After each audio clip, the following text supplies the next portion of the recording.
तिथं जे नवीन शासन स्थापित झालेलं आहे महाराष्ट्राचं आणि ते असताना जे देवाचे आशीर्वाद आम्हाला मिळाले या संपूर्ण लढाईमध्ये, त्याच्याबद्दल एक आपली कृतज्ञता व्यक्त करायची होती. काय मागायला खरं तर गेलो नव्हतो, परंतु आज मी एक छोटंसं ट्विट केलेलं होतं.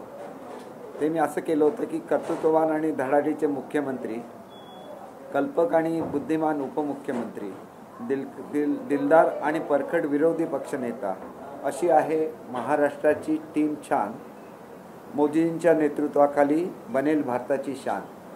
खरं तर ही जी टीम तयार झालेली आहे महाराष्ट्रामध्ये, त्याचं वैशिष्ट्य असं आहे की ज्या ज्या लोकांनी शिंदेसाहेबांचं मन मोकळं असं त्यांचं मनोगत ऐकलं, त्यावेळेला लोकांच्या मनामधल्या सगळ्या शंका निघून गेल्या की आपण एका सुरक्षित हाताच्या आतमध्ये आहोत आणि असं एक मन आहे की जे आपल्या मनाचा आक्रोश ऐकू शकतो. आणि म्हणून सर्वसामान्यांच्या ज्या व्यथा असतात, जो नेता ऐकू शकतो तोच खऱ्या अर्थाने लोकांच्या हृदयावर राज्य करू शकतो. त्यांनी पहिलीच घोषणा कुठली केली असेल तर ती पेट्रोल डिझेलचे आणि गॅसचे दर कमी करण्याची. ही सर्वसामान्य माणसांची व्यथा असते. मोठ्या लोकांना फार त्याची कल्पना नसते, परंतु सर्वसामान्यांच्या व्यथा सर्वसामान्य लोकांमधून आलेल्या नेतृत्वाला कळतात. आणि आज एक त्यांची शक्ती अशी आहे की आज देवेंद्र फडणवीसजी त्यांच्याबरोबर आहेत. फडणवीस साहेबांनी अत्यंत कल्पक असं त्यांचं नेतृत्व आहे आणि बुद्धिमत्तेमध्ये कदाचित महाराष्ट्रामधल्या सगळ्यात चांगले जे बुद्धिमान लोक आहेत त्याच्यामध्ये त्यांचा क्रमांक लागतो. आणि दुसरं वैशिष्ट्य असं आहे की त्याच दिवशीसुद्धा विरोधी पक्षनेत्यांचं नाव अनाऊन्स होणं हा सुद्धा एक वेगळा असा योगायोग असं. जसं दुधामध्ये साखर पडावी त्याप्रमाणे अजितदादांचं नाव त्या ठिकाणी जाहीर झालं. अजितदादा हे एक दिलदार नेते आहेत, त्याचे कद्रुमानाचे नेते नाही. हा जो दिलदारपणा त्यांच्याकडे आहे आणि पवारसाहेबांचा एक वारसा त्यांच्याकडे जो आहे, त्याच्यामधलं एकच पद त्यांनी भूषवलेलं नव्हतं. पवारसाहेब हे सर्वोत्कृष्ट विरोधी पक्षनेतासुद्धा होते आणि आता ते त्या पदावर येत आहेत, याचासुद्धा आम्हाला सगळ्यांना आनंद झाला. आणि याला महाराष्ट्राची संस्कृती म्हणतात. महाराष्ट्राची संस्कृती म्हणजे आक्रस्ताळपणे भाषण करणं म्हणजे महाराष्ट्राची संस्कृती नाही. ज्या कोकणातून मी येतो त्या कोकणाला वारसा आहे विचारांचा.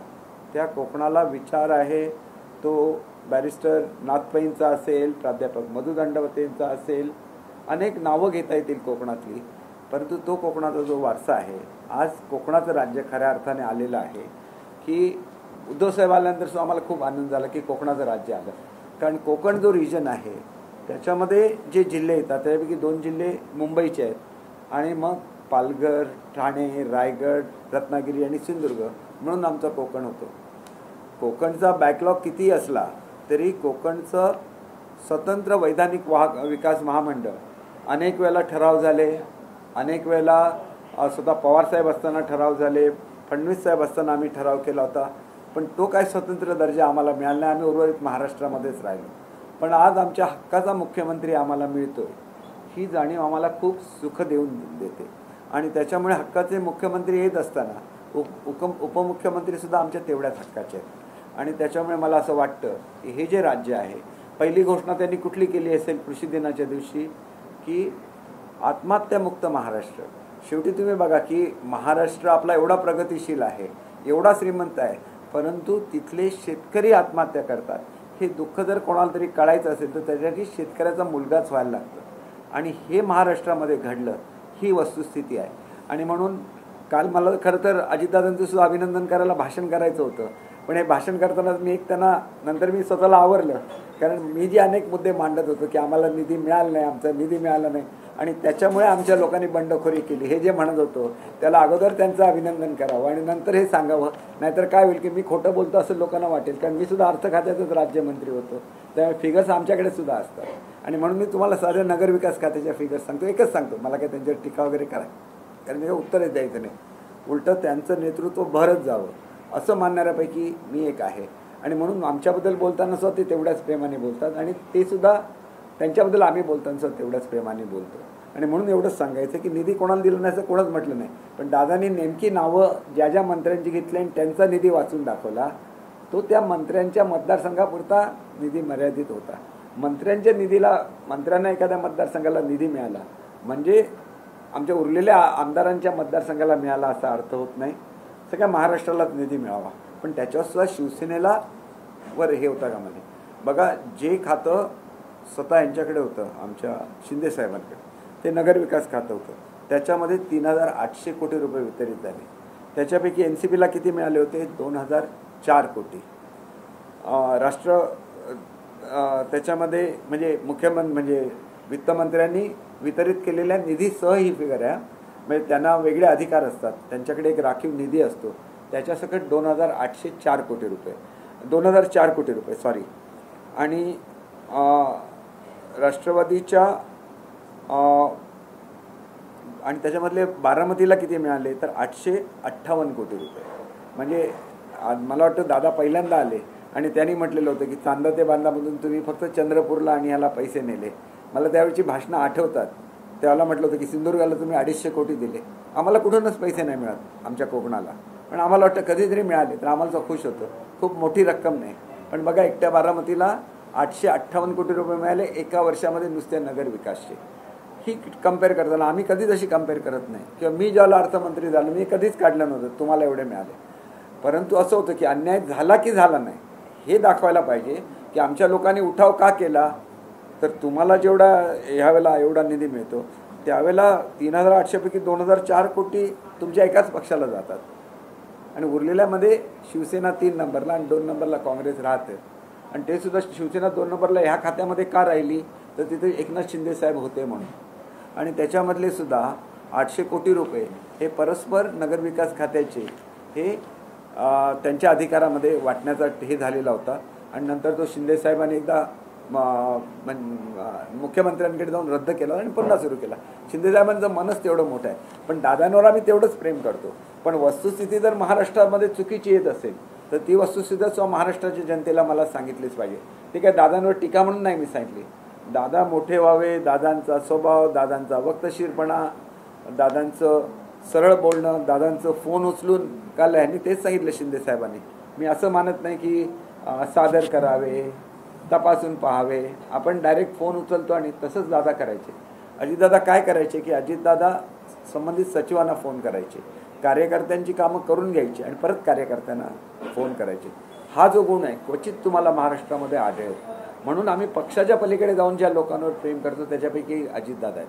म्हणून अजितदादांच्या कालच्या ह्याला उत्तर देणं, त्यांनी म्हटलं की शिंदे साहेबांच्या ज्यावेळेला ते अभिनंदन करत होते त्यावेळेला त्यांनी आकडेवारी वाचून दाखवली आणि म्हणाली की मी हे केलेलं नाही आहे. परंतु खरी दगदग जी आमदारांच्या मनामध्ये होती ती निधीचे वाटप आणि निधीवर प्रेमाचं वाटप झालं होतं. दोन्हीमध्ये शिवसेनेच्या लोकांना बाजूला ठेवलं गेलं, त्याच्यामुळे हे एवढा मोठं परिवर्तन घडलं. पण परिवर्तन घडलं ते महाराष्ट्राच्या हिताचं परिवर्तन घडलं असं मला स्वतःला वाटतं. कारण एक शिवसैनिक आज खऱ्या अर्थाने कोणाचं स्वप्न पूर्ण झालं असेल तर ते बाळासाहेबांचं स्वप्न पूर्ण झालं की एक शाखा प्रमुख हा महाराष्ट्राचं मुख्यमंत्री बनला, आणि ते बाळासाहेबांचं स्वप्न होतं. आणि दुसरं स्वप्न होतं की बाळासाहेबांना कोकणी माणसांनी ज्या पदोपदी साथ दिली की बाळासाहेब जे तुम्ही सगळे साथीदार बघा, सगळे त्यांचे जे ज्येष्ठ साथीदार होते त्याच्यापैकी 80-90% सिंधुदुर्गातले आणि विशेषतः कोकणातले होते. आणि त्याच्यामुळे आमची लढाई होती, त्याच्यामध्ये मला थोडासा हातभार लावता आला. शिंदेसाहेबांनी खूप चांगलं माझ्याबद्दल काल बोलले, परंतु एका चांगल्या व्यक्तीला कोणीतरी साथ द्यायलाच लागतं. त्यांच्या मनात काय आहे, आमच्या आमदारांची एवढी घुसमट होत होती की सातत्याने टीका होत होती, त्यांचं म्हणणं कोणच मांडत नव्हतं. आणि त्याच्यामुळे ती संधी शिंदे साहेबांनी मला दिली, त्याच्यामुळे मी तुमच्यासमोर येऊ शकलो असतो, नाहीतर मी तुमच्यासमोर आलोच नसतो. आणि म्हणून मला एवढंच सांगायचं आहे की आपल्याला महाराष्ट्राचं राज्य करत असताना गोरगरिबांचं काम करायचं असतं, दीनदुबळ्यांचं काम करायचं असतं. लोक असं टीका करतात की आम्ही इथं आहोत, आम्ही आमच्या लोकांकडे दुर्लक्ष करतो, असं बिलकुल नसतं. आमच्याकडे सगळ्यात मोठा ज्यावेळेला कोल्हापूरला महापूर आला होता त्यावेळेला मोठा महापूर माझ्या स्वतःच्या मतदारसंघात आला होता तिलारीला. आजसुद्धा मला माहिती आहे की तिलारीचं जे अप्पर डॅम आहे आम्ही 0 त्याच्यामध्ये वॉटर स्टोरेज केलं आहे. खालच्या ह्याच्यामध्ये 55% पाणी आहे. प्रत्येक फिगर आम्ही रोज घेत असतो, कारण आम्हाला जी लोक निवडून देतात त्यांच्याबद्दल आमच्या मनात प्रेम असणारच. परंतु काय काय टीका केली, आम्ही फिरतोय, अमुक करतोय, मजा करतोय. आम्हाला कुठली मजा करायची नसते. आम्ही आमच्या पैशाने काही करू शकतो, पण आमचा जास्तीत जास्त वेळ लोकांसाठी जात असतो. आम्ही आमच्या फॅमिलीला वेळ देऊ शकत नाही. मग अशा आमदारांवर तुम्ही ज्याला टीका करता त्याला त्यांच्या मनातल्या ज्या वेदना असतात त्या बोलून दाखवण्यासाठी मी हे सगळं प्रयत्न केला. किती यशस्वी झाला मला माहिती नाही, परंतु थोडी जरी मी मनं बदलू शकलो लोकांची, तरी कोकणामधली जे वक्तृत्व जे आम्हाला पिढ्यानपिढ्या दिलं, जो वारसा बॅरिस्टर नाथपैंचा आहे, जो मधु दंडवते साहेबांचा आहे, जो पुढच्या काळामध्ये सुरेश प्रभूंनी दिला, तो वैचारिक वारसा हा आमच्याकडे सुद्धा सर्वांकडे. कोकणातली मुलंच बघा, कुठलंही फॉर्मल ट्रेनिंग नसताना आज सुद्धा तुम्ही 10वीचा रिझल्ट बघा, 12वीचा रिझल्ट बघा, 1 नंबरला कोकण असणार आणि त्याच्यामध्ये सुद्धा 1 नंबरला सिंधुदुर्ग जिल्हा असणार. आम्हाला आमच्या संस्कृतीचा अभिमान आहे आणि त्याच्याबरोबरच महाराष्ट्राच्या संस्कृतीचा अभिमान सुद्धा आहे. म्हणून मला आपल्याला एकच सांगायला मी तुम्हाला आज या ठिकाणी बोलवलं की काल आमची एक मीटिंग झाली आदरणीय देवेंद्रजी फडणवीस साहेब यांच्या निवासस्थानी, आणि या ही जी मीटिंग झाली याला शिंदे साहेबसुद्धा VCद्वारे उपस्थित होते, कारण त्यांना ठाण्याला जायचं होतं आणि ठाण्याची लोकं तर तुम्हाला माहिती आहे, एकदा शिंदे साहेब गेले म्हणजे ते गळ्यातला ताईत आहेत तिथले, त्यामुळे कोणच त्यांना तिथं सोडणार नाही. आणि त्याच्यामुळे तिथं गेल्यानंतर मग त्यांचं आणि पियुष गोयल साहेबांचं बोलणं झालं, कारण आपल्या राष्ट्रपती पदाच्या ज्या उमेदवार आहेत द्रौपदी मुर्मू मॅडम, तर या द्रौपदी मुर्मू मॅडमच्या त्या येणार आहेत महाराष्ट्रामध्ये, आणि त्या महाराष्ट्रामध्ये येत असताना त्यांचा प्रचार कुठल्या पद्धतीने करायचा, कारण त्या आता आमच्या सेना भाजप युतीच्या सुद्धा उमेदवार आहेत. आणि एक काम जे आदरणीय मोदी साहेबांनी केलं, भारतामध्ये जे कोणी आजपर्यंत करू शकलेलं नव्हतं ते त्यांनी करून दाखवलं, की एक आदिवासी महिला जी स्वतःच्या कर्तृत्वावर ज्या मोठ्या झाल्या, ज्या स्वतः शिक्षिका होत्या, पुढे होऊन त्या राज्यमंत्री बनल्या, 2 वेळा राज्यमंत्री बनल्या, त्याच्यानंतर त्या गव्हर्नर बनल्या आणि फुल टेन्युअर गव्हर्नरचा त्यांनी पूर्ण केलेला आहे. तुम्ही बघा, एखाद्या राज्यामध्ये एखादे गव्हर्नर गेले आणि ते राज्य जर विरोधी पक्षाचं असेल, ओरिसामध्ये त्या जर गव्हर्नर असतील तर तिथं झारखंडच्या होत्या, झारखंडच्या त्या गव्हर्नर होत्या आणि त्यांचा जन्म ओरिसातला, म्हणजे सांगताना थोडंसं चूक झालं की ओरिसामध्ये त्यांचा जन्म आहे आणि झारखंडच्या त्या राज्यपाल होत्या, परंतु पूर्ण 5 वर्ष त्या राज्यपाल होत्या. कुठलीही तक्रार ही राज्यपालांच्याबद्दल त्या राज्यामध्ये आली नाही, कारण महिला म्हटलं की जे ममत्व असतं, एक कुटुंबाला बरोबर घेऊन जाण्याचं जे त्यांचं स्किल असतं ते स्किल त्यांच्याबरोबर होतं आणि म्हणून हे घडू शकलं नाही. आज अनेक वर्षाचं स्वप्न भारतीयांचं हे पूर्ण होतं आहे. आपण बघितलं की VJNT आपण ज्याला म्हणतो त्या समाजाचं नेतृत्व कोणी केलं, ज्यांच्याबद्दल आम्हाला अत्यंत आत्मीयता आहे अशा पुण्यश्लोक अहिल्याबाई होळकरांनी केलं. आणि होळकरांनी जे राज्य केलं त्याच्यामध्ये त्यांनी केवळ आपल्या राज्यामधली सगळी मंदिरं बनवली नाही, तर त्यांनी भारतामधली आज जर तुम्ही कुठल्याही प्रमुख मंदिरामध्ये चला भारतातल्या, तर तिथं अहिल्याबाई होळकरांचं नाव त्या ठिकाणी कोरलेलं असतं. ही महाराष्ट्राची पुण्याई आहे, ही ह्या मराठी भूमीची पुण्याई आहे. आणि म्हणून आपण ज्याला म्हणतो की पुण्यश्लोक अहिल्याबाई होळकरांचा वारसा आम्हाला आहे, त्या राणीसाहेबांचा वारसा जर आम्हाला असेल तर आज संपूर्ण महाराष्ट्राने एकत्र आलं पाहिजे. संपूर्ण महाराष्ट्रातल्या प्रत्येक आमदार खासदारांनी म्हटलं पाहिजे की हे वेळ, ज्याप्रमाणे आपण बघितलं की ज्यावेळेला आमच्या प्रतिभाताई पाटील या त्या ठिकाणी राष्ट्रपती होत होत्या, तर अख्खा महाराष्ट्र एकत्र आला, बाळासाहेबांनी आपली सगळी मतं त्या ठिकाणी दिली. तसं आज पक्षाच्या पलीकडे जाऊन विचार करण्याची वेळ आलेली असं मला वाटतं. सावित्रीबाई फुलेंचं नाव आपण घेतो, पण त्याच वेळेला आपण राष्ट्रपती हे काही राजकीय पद नाही, त्याला तुम्ही व्हीप काढू शकत नाही, त्याच्यावर तुम्हाला कुठलंही बंधन नाही आहे. शेवटी सद्विवेक बुद्धी आपण आपली जागृत ठेवली पाहिजे. आणि म्हणून केवळ मला माझ्या पक्षाच्या लोकांना सांगायचं नाही आहे, मला महाराष्ट्रातल्या सगळ्या खासदारांना आवाहन करायचं आहे, महाराष्ट्रातल्या सगळ्या आमदारांना आवाहन करायचं, माननीय आमदारांना, माननीय खासदारांना आवाहन करायचं आहे की आज ही वेळ ही महाराष्ट्राच्या सांस्कृतिक वारसा दाखवण्याची आहे. आणि म्हणून दाखवून द्या की महाराष्ट्र विचाराच्या मागे असतो. आणि हे काम भले मोदीजींनी केलं असेल, परंतु मोदी साहेबांनी एक जगावेगळं काम केलं असेल तर त्या कामाच्या मागे अख्खा महाराष्ट्र उभा राहायला पाहिजे, कारण ती महाराष्ट्राची संस्कृती असं मला स्वतःला वाटतं. आणि म्हणून मला वाटलं की काल आमची मीटिंग झाली त्याला सगळे साहेब होते, पियुष गोयल साहेब होते, रावसाहेब दानवे होते, GT रवी होते, पंकजाताई मुंडे होत्या, चंद्रकांतजी पाटील होते, सुधीर मुनगीकर साहेब होते, त्याच्यानंतर आशिष शेलार होते, गिरीश महाजन होते, भारतीय होते, प्रवीण दरेकर, रवींद्र चव्हाण, मंगलप्रसाद लोढा, सगळी लोक होती. परंतु प्रत्येकजण जाऊन प्रत्येकाने सांगण्यापेक्षा आमचा एक विचार असा आहे की शेवटी आमच्याकडे मोठ्या प्रमाणात आदिवासी समाज आहे, मोठ्या प्रमाणात आमच्याकडे त्यांचे प्रतिनिधी आहेत, परंतु आज समाजामध्ये सुद्धा एवढी जागृती झाली पाहिजे की आज आमच्या समाजाला ज्याला नेतृत्व मिळतं आहे, ज्याला आपण म्हणतो की आदिवासी समाज हा सर्वात दुर्लक्षित समाज होता, जी या मातेची लेकरं आहेत, जी रानावनामध्ये राहिली, त्यांच्याबद्दल ज्याला आपण बोलतो त्यावेळेला तिथं असलेल्या वेगवेगळ्या ज्या चळवळी झाल्या, ज्याच्यामध्ये विशेषतः नक्षलवाद का फोफावला या भागामध्ये, त्यांच्याकडे दुर्लक्ष झालं म्हणून नक्षलवाद फोफावला. याला एकच इलाज असतो, त्यांना अधिकार देणं, त्यांना त्यांचा हक्क देणं. आणि हे भारताच्या इतिहासामध्ये पहिल्यांदा घडतं आहे की एक आदिवासी देशाच्या सर्वोच्च पदावर बसत आहेत आणि त्यासुद्धा महिला आहेत. आणि म्हणून ज्यावेळेला बांगलादेशवर विजय इंदिरा गांधींनी मिळवला त्यावेळेला अटल बिहारीजींनी त्यांचं कौतुक हे दुर्गा माता म्हणून केलेलं होतं. आणि अशी ज्यावेळेला स्त्री शक्ती भारताचं नेतृत्व करते त्यावेळेला सगळ्यांनी आपले मतभेद विसरले पाहिजेत, सगळे मनभेद विसरले पाहिजेत आणि सर्वांनी एकत्र येऊन त्यांना मतदान केलं पाहिजे, अशी सगळ्यांना कळकळीची विनंती करण्यासाठी आदरणीय शिंदे साहेबांच्या वतीने, आदरणीय फडणवीस साहेबांच्या वतीने मी तुम्हाला हे सांगतोय. आणि तिथं जे जे ज्येष्ठ नेते उपस्थित होते त्यांच्या सगळ्यांच्या वतीने सुद्धा सांगतो की ही केवळ एका पक्षाची निवडणूक नाही, ही आपल्या भारतीयत्वाची निवडणूक आहे.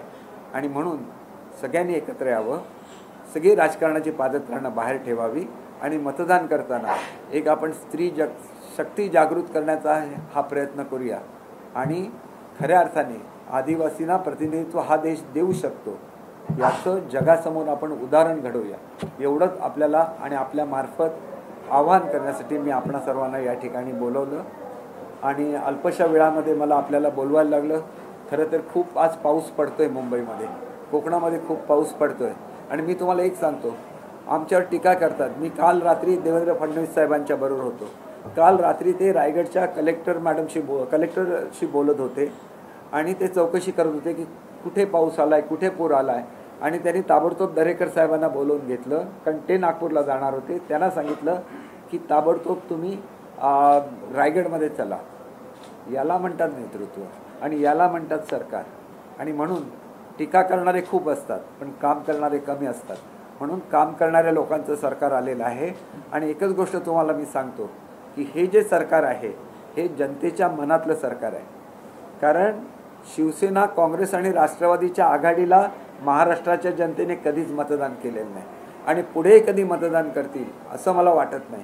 त्यांनी मतदान केलं होतं भाजप सेना युतीला आणि त्या युतीचं सरकार महाराष्ट्रामध्ये आलेलं आहे.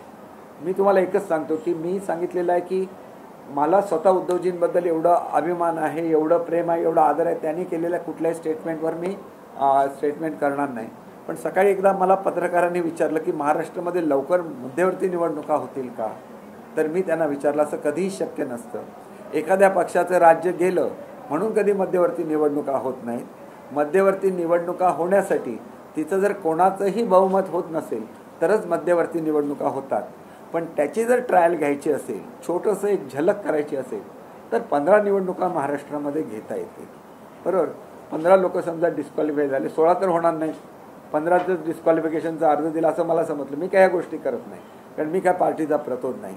परंतु मला असं कळलं की 15, पण मला सांगायचं की ह्या 15 लोकांना जरी मिळून मिसळून सगळ्यांच्याबरोबर सहभागी व्हायचे असेल त्यांना सुद्धा संधी आहे. त्यांना काढणं, एखाद्याची आमदारकी रद्द करणं याच्यामध्ये आम्हाला काहीच इंटरेस्ट नसतो. आमच्या विरुद्ध कोणतरी करायला गेलं मग आम्ही सुद्धा म्हणतो की आमची जर बाजू सत्य आहे आणि तुम्ही आम्हाला मारायला येणार असाल तर आम्हाला सुद्धा म्हणजे अंगावर आलेलं शिंगावर घेण्याशिवाय काही इलाजच नसतो. बाळासाहेबांनीच सांगितलेलं आहे. त्यामुळे आम्ही बाळासाहेबांच्या ह्याच्यामधून मुशीद तयार झालेले सगळे शिवसैनिक आहे. मी तरी नवा शिवसैनिक आहे. पण मी तुम्हाला एक गोष्ट सांगतो की झालं लोकशाहीचं सगळ्यात ब्युटी कशामध्ये आहे, लोकशाहीचं सौंदर्य कशामध्ये आहे, तर लोकशाहीचं सौंदर्य हे बहुमताच्या निर्णयाला बहुमान देण्यामध्ये आहे. आणि ते महाराष्ट्रामध्ये चांगल्या तऱ्हेने घडावं. आणि मला असंख्य फोन आले आणि ते फोन अशासाठी आले की मला एक 74-70 वर्षाच्या एक विभाग प्रमुख आहेत मराठवाड्यातल्या, माझ्याकडे नेहमी यायच्या, नऊवारी साडी नेसतात त्या. त्यांनी मला रात्री 12:30 वाजता फोन केला. म्हणाल्या की तुम्हाला बोलताना आम्ही सगळ्या महिला बसलो होतो आणि तुम्हाला बघत होतो. आम्हाला समाधान झालं की आज शेतकऱ्यांचा मुलगा मुख्यमंत्रीपदी आला आहे. आणि म्हणून आम्हाला तुमचा त्याला मुख्यमंत्री सुद्धा झाले नव्हते, त्याला नुसती शिंदेसाहेबांची बाजू आम्ही मांडली होती आणि शिंदेसाहेबांना मुख्यमंत्री केलं मोदी साहेबांनी. आणि म्हणून मला सांगायचं आहे की आता आम्हाला काम करू द्या, खूप काम करायचं आहे. फक्त 2.5 वर्ष हातामध्ये आहे. करोनाने होरपळलेल्या लोकांना आता न्याय द्यायचा आहे आणि म्हणून ही राजकारण आहे. राजकारणावर बोलण्याचं मला फारशी इच्छा नाही. काल एक अजितदादांचं त्या ठिकाणी स्टेटमेंट आलं आणि त्या स्टेटमेंट माझं जे म्हणणं मी मांडलं होतं, आम्हाला निधी नाही मिळाला त्याच्यामुळे नाराज होते आमदार. आणि तुम्ही बघितलं की निधी ते म्हणतात की अमुक निधी दिला, तमुक तसला निधी नाही तो. लोक पिशव्या पोचवतात, बॅगा पोचवतात, तसला निधी नाही. हा चेकने ट्रान्सफर होतो प्रत्येक जिल्ह्याला आणि त्या त्या मतदारसंघामध्ये तो खर्च होतो आणि तो निधी वेगळा आणि हे जे इतर ठिकाणी जे मतांतर केलं जातं तो निधी वेगळा असतो. त्यामुळे तो निधी कोणाकडे असतो आम्हालाही माहिती नाही. आणि कोट वगैरे असतात, आम्ही फक्त हँगरला लावलेले कोट बघितले, बाकीचे कोट आम्ही कधी बघितलेलेच नाहीत. आणि त्याच्यामुळे मला एवढंच वाटतं की महाराष्ट्राच्या जनतेची दिशाभूल करू नका. महाराष्ट्राच्या जनता आज प्रत्येक आनंदित आहे आणि आम्हालासुद्धा वाटतं की या आनंदामध्ये आमच्या कुटुंब प्रमुखांचं प्रेमसुद्धा, त्यांचे आशीर्वादसुद्धा आमच्याबरोबर राहावे, ती आमची इच्छा कायम राहणार. आणि म्हणून मला आजची प्रेस जी मी घेतली ही विशेषतः आमच्या आदरणीय राज्यपालपदाच्या उमेदवार, राष्ट्रपती पदाच्या उमेदवार आदरणीय द्रौपदी मुर्मू यांना मतदान करावं हे आवाहन करण्यासाठी केलेली होती. आणि आमचे सर्व आमदार, सर्व खासदार यांना आपल्या माध्यमातून पुन्हा एकदा हात जोडून विनंती करतो, सर्वजण एकत्र या आणि महाराष्ट्रामध्ये वेगळा इतिहास घडवा. सर्व आमदार म्हणजे एकनाथ शिंदे गटाचे सर्व आमदार एनडीएच्या उमेदवारांना राष्ट्रपती निवडणुकीसाठी मतदान करतात. पण तुमच्या संपर्कात असलेले शिवसेनेचे खासदार हे देखील मतदान करणार का एनडीएच्या उमेदवारांना? मला एवढंच सांगायचं आहे की ही ना तर शिवसेनेची हे आहे. महिला धोरण कोणी दिलं महाराष्ट्राला? पवार साहेबांनी दिलं ना. मग एक महिला राष्ट्रपती होत असताना राष्ट्रवादीच्या सर्व लोकांनी दिलं पाहिजे की नाही? राष्ट्रीय अध्यक्ष महिला कोणी दिलं? काँग्रेसने दिलं ना. मग एक महिला ज्या वेळेला राष्ट्रपती बनते, काँग्रेसच्या लोकांनी सुद्धा दिलं पाहिजे की नाही मतदान? तुम्ही कुठलंही लॉजिक धरा, आदिवासी हे तर लॉजिक आहेच, पण महिला म्हणून तुम्ही धरलं तरी महाराष्ट्राने एक वेगळा इतिहास घडवा असं मी म्हणतो. आणि त्याच्यामध्ये काही भीप नाही आहे. अर्थात त्यांच्या लोकांनी हा निर्णय घ्यावा, पण त्यांच्या सद्विवेक बुद्धीला जागृत करण्यासाठी हे मी सांगतोय की हे घडावं, निदान महाराष्ट्रामध्ये तरी हे घडावं. कारण पुण्यश्लोक अहिल्यादेवी होळकरांचा आम्हाला वारसा आहे ना. मग कधीतरी तुम्ही तो वारसा पूर्ण करणार की नाही, एवढीच माझी हाक आहे. माझ्या हाकेला ऐकलं तर ऐकलं, असं काय का माझ्या हाकेला त्यांनी ऐकावं असं कंपल्शन नाही. एक प्रेमाची हाक मारलेली आहे, सगळ्यांनी मिळून आपापसात चर्चा करावी, ठरवावी आणि त्याच्यानंतर मग मतदान करावं. मग आम्हाला असं अभिमान वाटेल आमच्या महाराष्ट्राचा. हा शिवरायांचा महाराष्ट्र आहे, विचारांचा महाराष्ट्र आहे, फुले शाहू आंबेडकरांच्या विचाराचा महाराष्ट्र आहे. मला असं वाटतं ते व्हावं.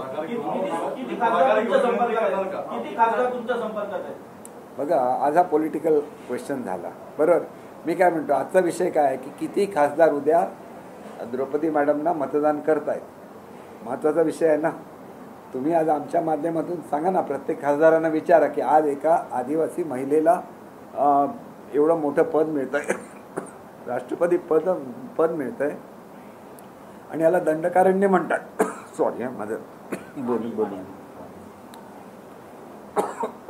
माझी तब्येत बरी नव्हती 2 दिवस. आपण याला सॉरी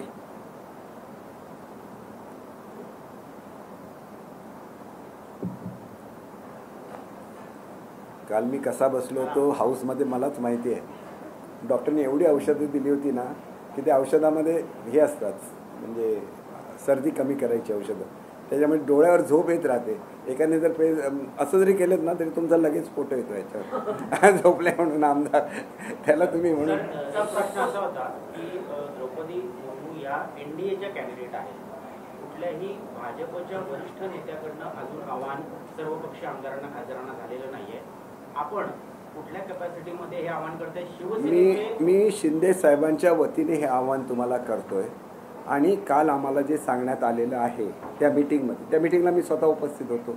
मी जे सगळ्या मान्यवरांची नावं वाचून दाखवली ते आमच्या सेना भाजप युतीचे नेते आहेत. त्या नेत्यांनी मला सांगितलं की आपण आता प्रचार सुरू करूया. त्या येणार आहेत. येण्यापूर्वी आम्हाला महाराष्ट्रामध्ये वातावरण सुद्धा झालं पाहिजे, बरोबर आहे की नाही. भाजप आपली प्रेस कॉन्फरन्स आपण घेईन.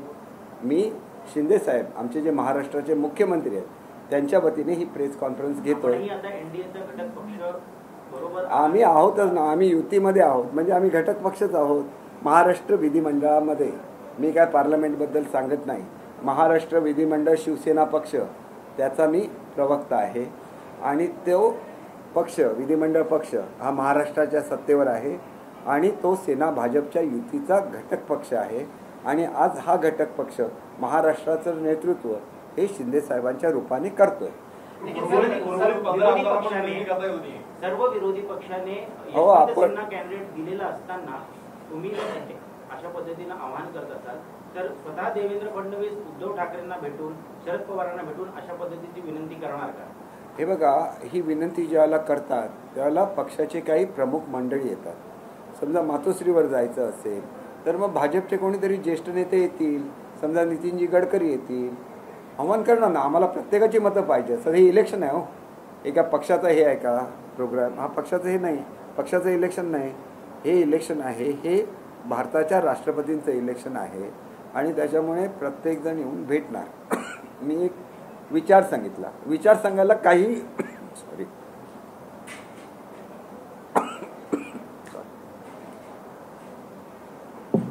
असं असतं की विचार सांगायला कुठलंच बंधन नसतं. मी आता जरा जोरात बोलत नाही कारण माझी सॉरी. राष्ट्रपति का जो उसको हिंदी में भी एक शॉर्ट में थोड़ा सा बता दें.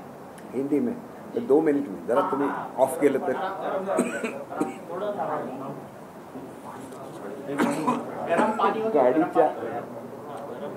गाडीच्या डिक्कीमध्ये टॅबलेट आहे ह्याची, डिकीत नाही.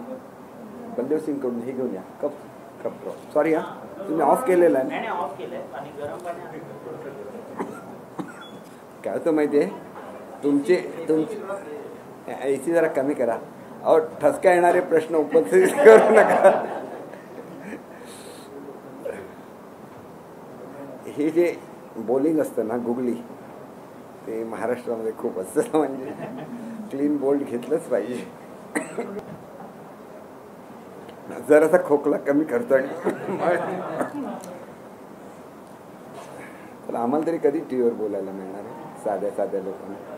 सर्वसामान्य लोकांना कधीतरी बस चान्स मिळालाच पाहिजे ना. तो शिंदे साहेबच देऊ शकतो आणि कोण नाही देऊ शकतो. आता सगळे मोठे मोठे असतात, संजय राऊत आणि मोठे मोठे लोक असतात. पण माझं आव्हान चुकीचं आहे का? आपण इन्फॉर्मली कॅमेरा बंद आहे म्हणून सांग, आव्हान चुकीचं आहे का? हा भारतातला सर्व सॉरी सुरू ठेवतो. 2 मिनट मेरा जरा कम हो जाए, मैं थोड़ा एक कफ ड्रॉप लेता हूँ. तो पण बंद करा, तो पण बंद करा प्लीज, बंद करा. मी रात्रभर भिजलो पावसात, म्हणजे ह्याला गेलो बाळासाहेबांच्या समाधीत. बंद करता, लाइव थ्रू है. Okay okay. मैं हिंदी में आपसे बात करता हूँ. देखिए मेरा थोड़ा सा तबीयत ठीक नहीं है. नंतर बोल. सॉरी.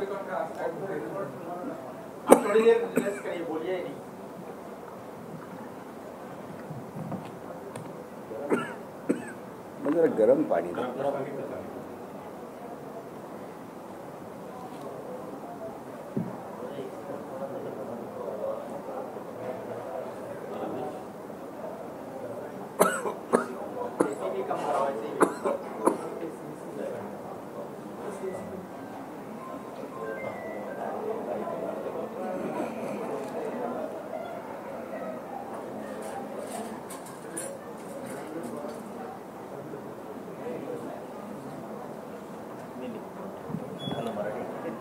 मराठी हो हो. थँक्यू.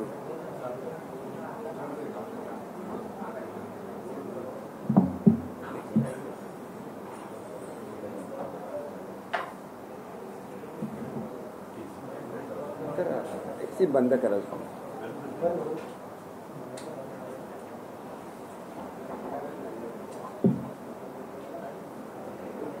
हे कप ड्रॉप्स कोण आणायला गेला?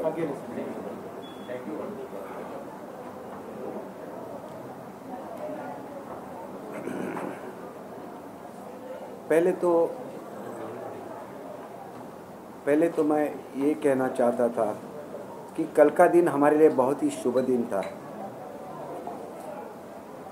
कल विश्वास दर्शक ठहराव जो मोशन रहता है वो असेंबली ने पास करवा दिया और इसकी वजह से एक स्थिर सरकार आज महाराष्ट्र में आ गई है। हमारे शिंदे साहब का जो स्पीच था असेंबली के फ्लोर पे, वो जिन्होंने भी देखा और पूरे महाराष्ट्र की जनता उन्हें देख रही थी, तो उनमें एक विश्वास आ गया कि एक ऐसी व्यक्ति आज महाराष्ट्र के उस सिंहासन पे बैठी है जो उनको न्याय देने वाली है, जो गरीबों के मन में जो दर्द है उनको वो देख सकती है, उसको जान सकती है और इसके लिए कुछ कर सकती है। और ऐसे एक व्यक्ति कि जिसको कोई भी मिल सकता है, कोई भी उनके साथ बात कर सकता है। और ये देख के बहुत लोगों के मन में जो शक था कि ये सरकार कैसे चलेगी, वो शक दूर हो गया। दूसरी अच्छी चीज़ ये होगी कि हमारे उप मुख्यमंत्री जी है, वो बहुत ही उनको बुद्धिमान माना जाता है। उनके पास बहुत सारी यूनिक आइडियाज़ रहती है। अगर इस महाराष्ट्र को आगे लेके जाना है तो उसके लिए कुछ ऐसा करना पड़ेगा जिसकी वजह से महाराष्ट्र की प्रगति हो सके। और इसी के साथ कल हमारे विरोधी पक्ष नेता की भी नियुक्ति हो गई और जो अजीत पवार जी है एक दिलदार नेता है। तो इसकी वजह से मुझे ऐसे लगता है कि नई टीम आ गई है और ये टीम महाराष्ट्र को बलवान बनाएगी और मोदी जी के नेतृत्व में एक अच्छी सरकार बनाएगी। प्लीज डिस्कनेक्ट कीजिए बाद में।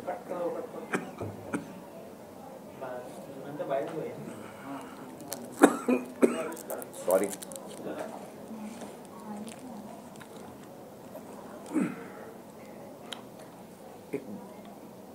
Give me 2 minutes.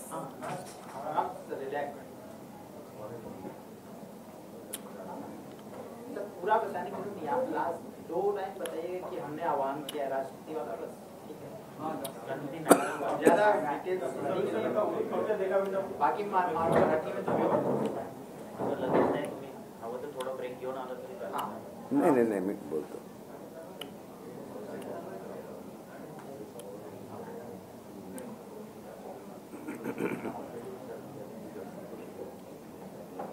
आज ये प्रेस कॉन्फ्रेंस मैंने स्पेशली एक पर्पस के लिए बुलाई है। भारत की माननीय राष्ट्रपति रहते हैं, उनका इलेक्शन आ गया है और जो भी एमएलएज है, एमपीज है, उनको अपना राष्ट्रपति चुनना है। तो आज एक ऐतिहासिक दिन है महाराष्ट्र के लिए। महाराष्ट्र को एक कल्चरल हेरिटेज है। पुण्यश्लोक अहिल्या देवी होळकर, जो हम जिसको विजयंती बोलते हैं, उस समाज से आई हुई थी। और आज किसी भी तीर्थ क्षेत्र पे जाइए भारत के, तो वहाँ पे आपको उनका नाम लिखा हुआ मिलेगा। तो ये पुण्य काम जिन्होंने किया था, जो कुशल प्रशासक थी, तो आज उनकी एक प्रतिमा, एक आदिवासी महिला जो रणरागिनी है, वो आज खड़ी है। पहली बार भारत के इतिहास में एक आदिवासी राष्ट्रपति बनने जा रहे हैं। तो महाराष्ट्र की जो परंपरा है उसको देखते हुए महाराष्ट्र के सब एमएलए, सब एमपीज को इकट्ठा आना चाहिए। और ये तो राष्ट्रपति का इलेक्शन है, ये कोई पॉलिटिकल इलेक्शन नहीं है। तो सबको मिलके उनको जिताना चाहिए, ये आह्वान करने के लिए मैंने आज का प्रेस कॉन्फ्रेंस बुलाया था। और मैं सबसे विनती करता हूँ कि ये वो करे। कितने शिवसेना के सांसद जो है आपके संपर्क में हैं, उनसे बातचीत हुई है इसमें सहयोग करने के लिए? ठीक है, कल मैं पूरा दिन बारिश में भीगता रहा। वो तो हम लोग गए थे बाला साहब के समाधि पे, फिर गए थे बाबा साहेब आम्बेडकर के समाधि पे, तो पूरा भीग गया, पूरी कोल्ड हो गई है, ज़्यादा बात नहीं कर सकता। लेकिन एक बात तो ज़रूर करूँगा, सांसद कितने हैं इसकी अहमियत नहीं रखती है। ये अहमियत रखता है कि ये महाराष्ट्र जो इकट्ठा रहता है वोटिंग करते के समय, वो विचारों का वोटिंग करता है। तो आज हमारे जो भी विधायक है वो इकट्ठा है और दिखा दे उस समुदाय को, वो आदिवासी है, वहाँ पे नक्सलवादी मोमेंट क्यों आ गया, क्योंकि वो दुर्लक्षित थे। आज भारत के इतिहास में ये पहली बार हो रहा है और वो मोदी जी की वजह से हो रहा है।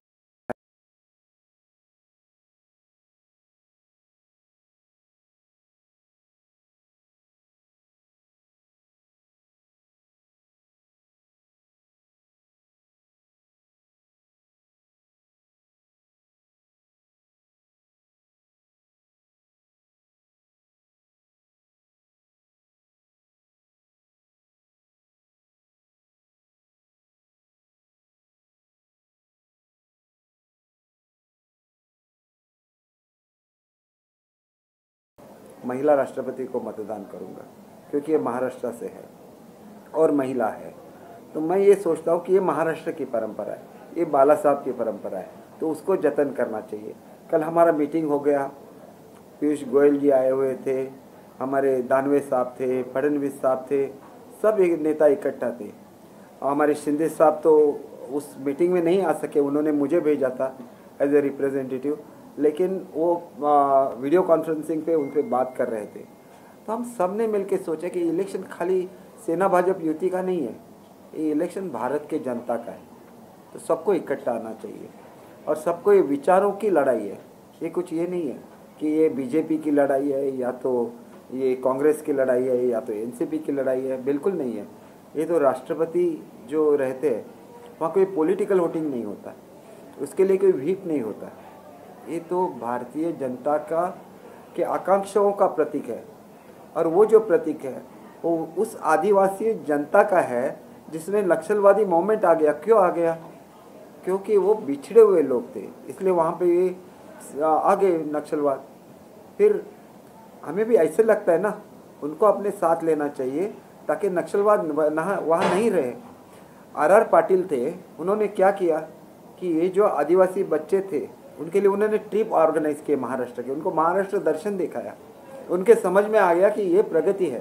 तो आज एक आदिवासी बच्चा नक्सलाइट में भर्ती नहीं होता है। तो देखिए, अगर हमारे राष्ट्रपति बनते हैं तो एक मैसेज जाएगा पूरा, जिसको हम लोग पुराने ज़माने में दंडकारण्य बोलते थे, वो नेपाल से चालू हो जाता है और यहाँ आके कन्याकुमारी में ख़त्म हो जाता है। आज वहाँ पे बुरी प्रवृत्तियाँ क्यों आ रही है, क्यों आ गई थी, अभी तो उस पर कंट्रोल कर दिया, क्यों आई थी? क्योंकि वो बिछड़े हुए थे, उनको प्यार नहीं मिला था। और ये एक अपॉर्चुनिटी है भारत की जनता को कि उनको वो प्यार दे। वो एक सिंबल है आदिवासी लोगों का कि जिनको आज तक प्रेम नहीं मिला था। तो आइए देखिए आके कि आप में से एक माता को हमने आज भारत का राष्ट्रपति बनाया है और यही संदेश है। सवाल ये है कि क्या सांसद जो शिवसेना के हैं वो आपके संपर्क में और उनसे बात हुई है? देखिए, मैं तो शिवसेना के सांसदों की बात ही नहीं कर रहा हूँ, मैं बोल रहा हूँ कि महाराष्ट्र को एक सोशल कल्चर है। मैंने अहिल्या देवी होळकर का यहाँ पे जिक्र किया, तो उनका हमको विरासत है ना ये हमारी, तो विरासत को हम जतन नहीं करेंगे क्या? हम सिर्फ पॉलिटिक्स ही देखते रहेंगे क्या? ये मेरा एक आम आदमी होने की, आम आदमी पार्टी बाजू में रखे, आम आदमी एक ऑर्डिनरी सिटीजन ऑफ इंडिया होने की नाते मैं ये बोल रहा हूँ, बाहर आ जाइए सबसे और इकट्ठा होके महाराष्ट्र का कल्चर भारतवर्ष को दिखा दीजिए कि हम लोग ये कर सकते हैं।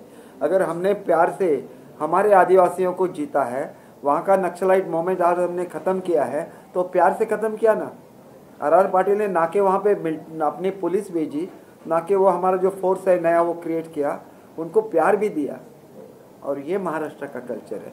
हमने नक्सलाइट को कम किया, तो ये जो महाराष्ट्र का कल्चर है हम पूरे हिंदुस्तान को दिखाना चाहते हैं कि महाराष्ट्र का एक ऑर्डिनरी आदमी जो उस होम डिपार्टमेंट में मैंने काम किया है जिसमें आर पाटिल ने काम किया था।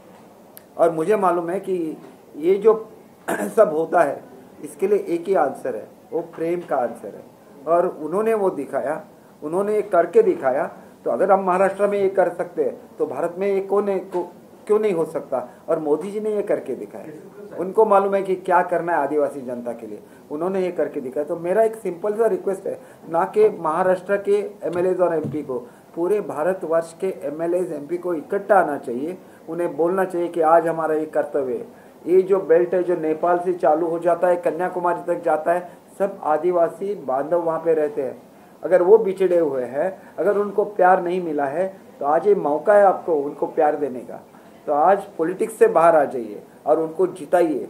और अगर वो आप उनको जिताएंगे तो भारतवर्ष की जो महिमा है पूरे जग में जाएगी, पूरे विश्व में जाएगी। एक सवाल और सर कि उद्धव जी ने जो है आज एक तंज कसते हुए शिंदे सरकार पे कहा कि CM deputy CM Devendra Fadnavis उनका माइक जो है छीन करके जो है बोलने लगे।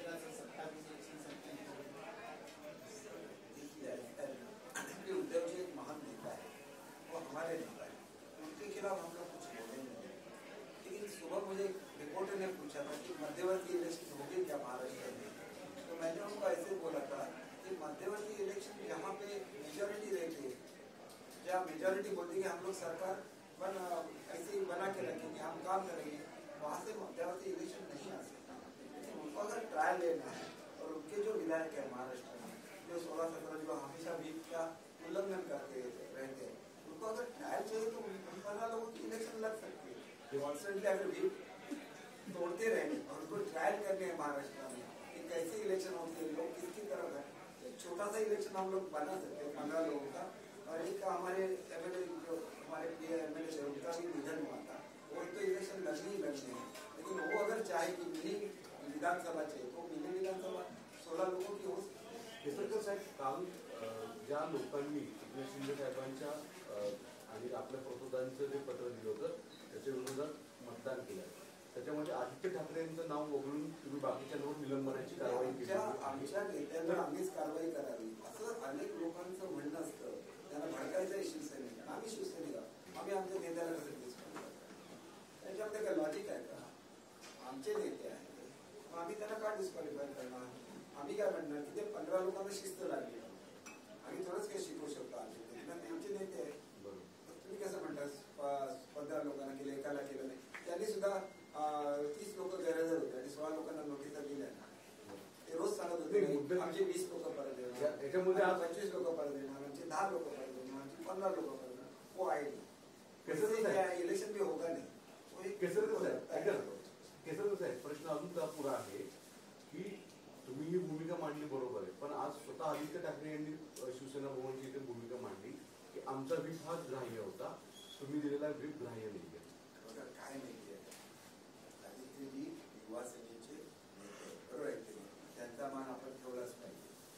At the same time legislative असेंब्लीमध्ये ते नवीनच आलेले आहे, ते आले आणि लगेच मंत्री झाले, ते लेजिस्लेटिव्ह असेंब्लीमध्ये त्यांनी कामच नाही केलं, त्यामुळे छोट्या छोट्या गोष्टी त्यांना माहीत असतील असं मी गृहीत धरत नाही। त्या गोष्टी आम्ही सारखे आमदार असतो ना, आम्हाला प्रश्न विचारायचे असतात, म्हणून आम्ही ते पुस्तकं चालत असतो, अमुक सेक्शन खाली प्रश्न विचारा, अमुक करा, प्रश्नोत्तर लावा, प्रश्नोत्तराच्या संधी नाही तर मग तुम्ही लक्ष वेधी लावा, नाहीतर मग अर्ध्या तासाची चर्चा लावा, हे कोणाला करायला लागतं? सर्वसामान्य लोक। तसं मी तुम्हाला सांगितलं की राजकारणाच्या बाबतीत कसं आहे, जो लोक खाली बसून काम करून वर जातो त्याला सगळं माहिती असतं की काय असतं, शाखा म्हणजे काय, लोकांकडे जाणं म्हणजे काय, स्लिपा वाटणं म्हणजे काय, मतदान घेणं म्हणजे काय, हे सर्वसामान्य कार्यकर्त्याला माहिती असतं। नेत्यांना फक्त आदेश देतात ना नेते, त्याच्यामुळे काय म्हणजे त्यांना जे फिडिंग देत आहेत ना ते रॉंग फिडिंग जाते। आणि आता सुद्धा काय झालं, हा सगळ्याच परिणाम एकंदरीत हा जो एपिसोड आहे ना, हा रॉंग फिडिंगचा एपिसोड आहे। माहिती कधी गेलीच नाही, एवढ्या लोकांची मनं दुखवली नेत्यांपर्यंत कधी गेलंच नाही, युवराज साहेबांपर्यंत कधी गेलंच नाही। आणि त्याचा रिबाउंस काय झालं तर हे झालेलं पंडाळी म्हणता येणार नाही। आम्ही बघा, मी तुम्हाला शिवसेना एवढ्या भुजबळ साहेब बलाढ्य नेते होते, मुख्यमंत्री बनू शकले का? बनू शकले नाही। राणेसाहेब बलाढ्य नेते होते, बनू शकले का? त्यांनी फक्त शिवसेना बनवली, त्याला वंथरचे प्रोविजन होते म्हणून भुजबळ साहेबांबरोबर बाहेर पडले लोक डिस्क्वालिफाय झाले, राणेसाहेब बाहेर पडले, त्यांना शेवटी राजीनामेच द्यायला लागले ना, कारण त्यांची संख्या कमी होती, ते डिस्क्वालिफाय झाले होते। पण इथं संख्याबळ आहे, संख्याबळ घटनेप्रमाणे घटनाबाह्य कृती झाली तुम्ही म्हणू शकत नाही। लोकांना तुम्ही दगा दिला का? तुम्ही म्हणू शकत नाही। का म्हणू शकत नाही? लोकांनी तुम्हाला मतदानच केलं नव्हतं, कोण म्हणणार आहे तुम्ही दगा दिला म्हणून? लोकांनी मतदान हे महाविकास आघाडीला कधीही केलेलं नाही महाराष्ट्रात. त्यांनी युतीलाच मतदान केलं आणि आता युतीचंच राज्य आलेलं आहे. एवढं मला अत्यंत नम्रपणे सांगायचं. रॉंग फिडिंग करते, कोण करते रॉंग फिडिंग? शोधून काढलं म्हणजे ना. आता तुम्ही म्हणता की आधीचे जे असं म्हणाल, एक सिंपल लॉजिक आहे. मी तुम्हाला सांगतो, आजपर्यंत मी ह्याच्यावर बोललो नव्हतो. काल सांगतो की महाराष्ट्रामध्ये आजपर्यंतची जी विधानसभेच्या इलेक्शन झाल्या अध्यक्ष सगळ्या बिनविरोध झाले, ही तर वस्तुस्थिती आहे. ती एक परंपरा आहे महाराष्ट्राच्या विधानसभेची. कालची इलेक्शन बिनविरोध झाली का? झाली नाही. मतदारांमध्ये फरक किती होता? 60-60 मतांचा फरक होता. म्हणजे एकतर्फी इलेक्शन होती, बरोबर आहे. त्याच दिवशी त्यांच्यावर अविश्वास येऊ शकतो का? आला नाही. म्हणून तुम्ही कालचं व्यवस्थित हाऊसचं कामकाज व्यवस्थित ऑब्झर्व नाही केलेलं. परत आम्ही विश्वासदर्शक ठराव आणलेला आहे. कोणावर आणला? विश्वासदर्शक ठराव हा अध्यक्षांवर आणला. मी स्वतः तो ठराव वाचलेला आहे. याचा अर्थ काय होतो? पुढच्या 1 वर्षामध्ये तुम्ही त्यांच्यावर अविश्वास आणू शकता. त्यांना काय करायचं होतं की यांच्यावर अविश्वासाचा ठराव आणला, त्याच्यामुळे ते यांना डिस्क्वालिफाय करू शकत नाही असं ते पिटिशन टाकणार होतं, बरोबर. आता मी कोर्टाबद्दल काय म्हणू शकत नाही, काही काय तो पण आम्ही काहीच बोलणार. आम्हाला न्याय मिळणार, सत्यमेव जयते भारतामध्ये ठरलेलं आहे. सर, विपक्षांनी केलेलं आहे. तुम्ही मागणी 14 आमदारांना अपात्र करण्याची केलेली आहे. घटनेत नियमात अशी तरतूद आहे का? एकाला वगळण्यात येतं का? तुम्ही कोणालाही माफी देऊ शकता. ही माफी तुम्हाला 15 दिवसाच्या आत द्यायला लागते. हे त्या ठिकाणी लिहिलेलं आहे आपल्या रूल्स. रूल्स काय सांगतात? तुम्हाला जर सभापतींकडे ऍप्लिकेशन द्यायचं असेल तर त्या सभापतींना 15 दिवसाची 7 दिवसाची नोटीस दिली पाहिजे. ती नोटीस मिळाल्याबरोबर 7 दिवसाच्या आत तुम्हाला उत्तर देण्याचा अधिकार आहे. परंतु पक्षाला जर त्यांना माफ करायचं असेल कुठल्याही आमदाराला, तर योग्य कारण घेऊन त्यांना माफ देत नाही. त्याच्यामध्ये आम्ही म्हणू शकतो फर्स्ट टाइम निवडून आलेले आहे, आल्यावर डायरेक्ट मंत्री झाले, त्याच्यामुळे त्यांना ते नियम माहिती नाही आहे, तर आम्ही काही कारण देऊ शकतो. आमचं आहे, आम्ही आमच्या नेत्याला वाचवण्यासाठी वाटेल ते करू. आम्ही शिवसैनिक आहोत, आम्ही कसं आमच्या नेत्याला हे करणार? आमच्या तत्वात ते बसत नाही. आणि शिंदे साहेबांच्या तत्वात अजिबात स्वतः आदित्य साहेबांनी सांगितलं होतं ना, ज्याला मुख्यमंत्री पद देऊ केलं त्याला त्यांच्या डोळ्यात असू आले ना, त्याला शिंदे साहेब म्हणतात. कालचं बोलताना त्यांच्या डोळ्यात असू आले ना, मुलांची आठवण आली त्याला. माणसाचं हृदय आहे जाग्यावर, आणि म्हणून त्यांचं भाषण ऐकलं ना कालच्या महाराष्ट्रातील. मी तुम्हाला सांगतो, महाराष्ट्रातला प्रत्येक शेतकरी सुद्धा, महाराष्ट्रातला प्रत्येक कष्टकरी सुद्धा त्यांना वाटलं की आमचा मंत्री प्रतिनिधी आला तिथं मुख्य. सर, नवीन सरकारचं मंत्रिमंडळ कधीपर्यंत स्थापन? कारण सगळ्यांना हा प्रश्न आपण शिंदे साहेब आणि फडणवीस साहेबांना विचारलं पाहिजे. मी फक्त छोटासा प्रवास आहे. मी असं काहीतरी, काल आमची मिटिंग झाली युतीची आणि त्याच्यामध्ये सांगितलं तुम्ही सुद्धा प्रचार केला पाहिजे. तर मी माझ्या प्रचाराचा नारळ मोडताना सिद्धिविनायक देवतेला गेलो, नमस्कार केला आणि आमच्या राष्ट्रपतींच्या प्रचाराचा पण तुमच्या आता सगळ्या कृतीवर सगळ्या गेल्या काही दिवसांना तुमच्या भूमिकेवर वाटतं तुम्ही फ्लोअर मॅनेजमेंट म्हणून पार्लमेंट मिनिस्ट्री होता.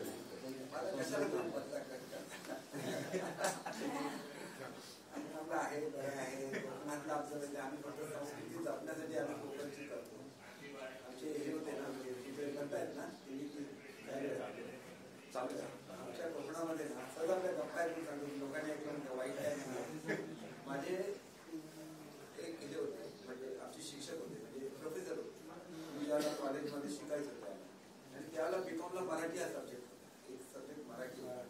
म्हणून ते सर आमचे आले की आम्ही नेहमी त्यांना सांगायचो सर कविता म्हणा, कारण ते प्रख्यात कवी होते आणि त्यांच्या कविता आपले टेक्स्ट घेतला आहेत, म्हणजे आपले जे अभ्यासक्रम आहे त्याच्यामध्ये त्यांच्या कवितांची पुस्तकं आहेत.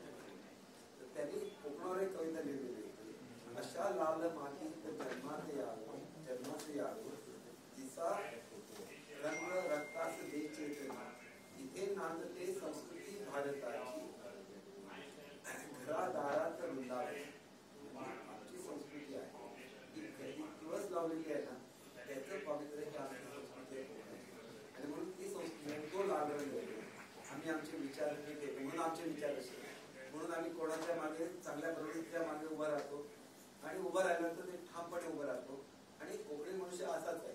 कोकणामधला मनुष्य कोणाचं कर्ज घ्यायला जात नाही, कोणाचं बँकेचं कर्ज बुडवत नाही, आपलं काय ते बघतो त्याप्रमाणे आपलं करतो, वेळेवर बिलं भरतो. परंतु स्वतःची जागा तुम्ही मागितली 4 इंच तरी तो हायकोर्ट सुप्रीम कोर्टात तेवढ्याच मानतो, बाकी तो पॉलिसी करतो. त्याच्यामुळे आम्ही आमचं भांडण प्रेमाचं भांडण असतं आणि आमचं असतं की प्रेमाने जग जिंकता येतं आम्हाला शिकवलेलं आहे आणि आपलं ते कृतीमध्ये आणण्याचा प्रयत्न करतो. तसं प्रेमाने एक दिवशी आम्ही काय जिंकायचं आहे तुम्हाला माहिती आहे, हे जिंकायचं आहे ते आम्ही प्रेमाने जिंकतो, असं बडबडीत घेणार नाही. आणि म्हणून ते एक जे कविता आहे त्याचं करण्याचं आहे की प्रेमाने ते सगळं जिंकायचं आहे. आणि आम्ही अतिशय नम्र आहोत आणि आम्ही अजूनच प्रार्थना करतो. आम्ही सगळे एक आहोत, आमचं कुटुंब सगळे